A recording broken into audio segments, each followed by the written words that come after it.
দশ মহাবিদ্যা অনুসারে 10টি অবতারে আবির্ভাব হয়েছিল মা দুর্গার, রইল পৌরাণিক কাহিনী। মহাবিদ্যা বা 10 মহাবিদ্যা সনাতন ধর্মে দেবীর 10টি রূপের কথা উল্লেখ আছে।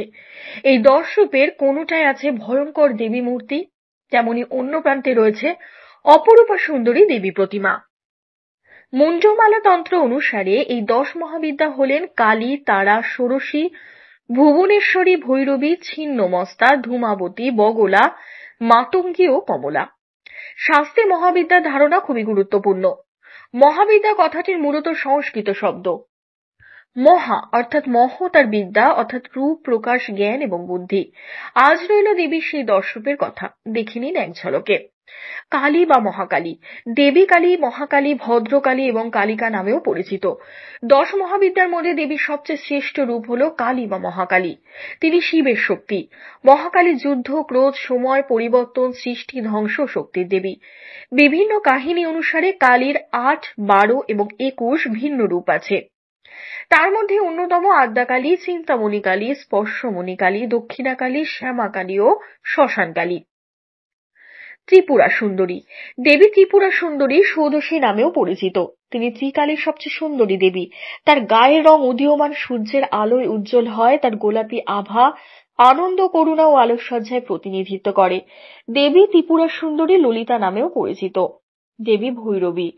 ভয়ঙ্কর দেবী হিসাবে পরিচিত দেবী ভৈরবী। তিনি ভৈরবের মহিলার প্রতিরূপ।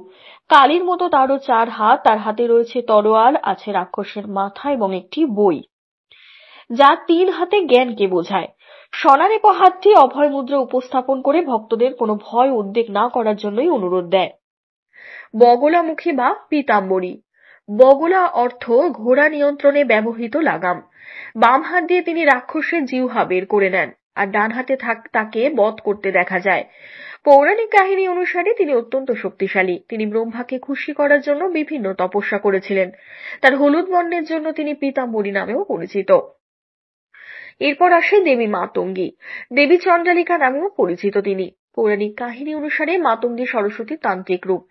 জ্ঞান, সঙ্গীত ও শিল্পের দেবী তিনি। এই দেবীকে উচ্ছিষ্ট ভোগ উৎসর্গ করা হয়। দেবীর মন্দির অবস্থিত কর্ণাটকের বেলগাঁওতে। দেবী মাতঙ্গী শ্যামবর্ণা। তার 4 হাত, বীণা, বরাভয়, নরকরচী এবং খড়গ রয়েছে দেবীর হাতে। দেবী ধূমাবতী। ধূমাবতীর অর্থ যে ধোঁয়ায় তৈরি। দেবী ধূমাবতী রাগ, দুঃখ, ভয়, ক্লান্তি, অস্থিরতা এবং দারিদ্র্যের সঙ্গে যুক্ত। দেবীতে একজন বিধবা হিসাবে চিহ্নিত করা হয়। তিনি মহাবিদ্যার স্বতন্ত্র প্রকৃতির অধিকারী। দেবীর চিত্রে দেখা যায় তিনি একটি ঘোড়াবিহীন রথে বসে আছেন। তার পিছনে রয়েছে একাধিক কাক। দেবী ধূমাবতী আমাদের চিরন্তন সত্য খোঁজারই শিক্ষা দিয়ে থাকে। ছিন্নমস্তা। দেবী ছিন্নমস্তা জীবনদাতা ও জীবন গ্রহীতা উভয়ই। তিনি চণ্ডিকা এবং যোগিনী মা নামেও পরিচিত। দেবী পার্বতী ডাকিনী ও গৌনিনীর সঙ্গে মন্দাকিনী নদীতে স্নান করতে গিয়েছিলেন। ফেরার সময় জয়া ও বিজয়া ক্ষুধার্ত হয়ে দেবীর কাছে খাবার চান। তখন দেবী নিজের নখ দিয়ে নিজের মাথা কেটে দেয় এবং তাদের ক্ষুধা মেটান তার রক্ত দিয়ে। তারা বা নীলা সরস্বতী।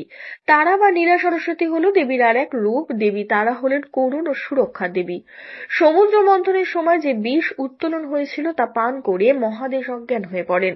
তখন দেবী দুর্গা তারা রূপ ধারণ করে শিবকে নিজের কোলে শুইয়ে 4 বুকের দুধ খাইয়েছিলেন। প্রচলিত আছে এমন কাহিনী। ভুবনেশ্বরী।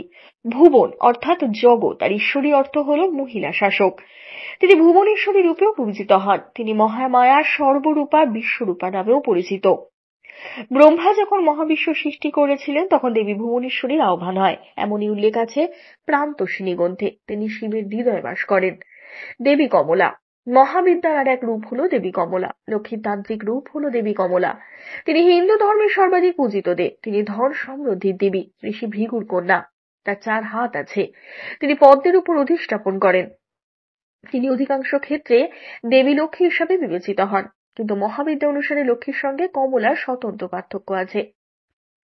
আজকের এই ভিডিওটি আপনাদের কেমন লাগলো অতি অবশ্যই কমেন্ট করে জানাবেন এবং সবার মাঝে এটিকে ছড়িয়ে দিন শেয়ার করে। ধন্যবাদ।